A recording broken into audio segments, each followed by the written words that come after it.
Hello guys sa mga OFW natin dito sa ibang bansa, mga OFW na nagtatrabaho sa massage therapy. So ang ginagawa natin basic massage muna. Sa mga gustong matutong magmasahe, so panoodin nyo at aking video. So matututo kayo based step by step. So number 1, basic lang yan, i-plurage massage. Okay? So number 2, ipoposition natin yung niya, yung legs niya, tapos dahan-dahan lang natin habulin yung calf muscle niya. Proper positioning para hindi sumakit yung mga likod ninyo. So yan, nakapatong yung legs niya dun sa tuhod ko. So nakaano ko dun sa bed, nakataas yung paa ko para hindi masakit yung back ninyo. Tapos second,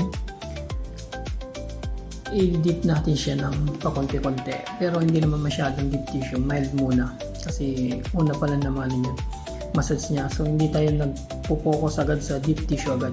So step by step muna. Second positioning natin, nakaganyan na siya. So magpo-focus tayo sa calf muscle niya. Then after the calf muscle niya, titirahin natin yung hamstring muscle niya. So after ko dyan, yan, hamstring naman yung susunod ko. So medyo may pressure na rin yung ginagawa po natin dyan. Medyo masakit na yan. Ganyan talaga pag naggagawa tayo ng mga sports massage. So kung hindi nyo pa na-experience, bago nyo i-apply sa mga kliyente nyo, experience nyo muna yung deep tissue massage na dahan-dahan lang.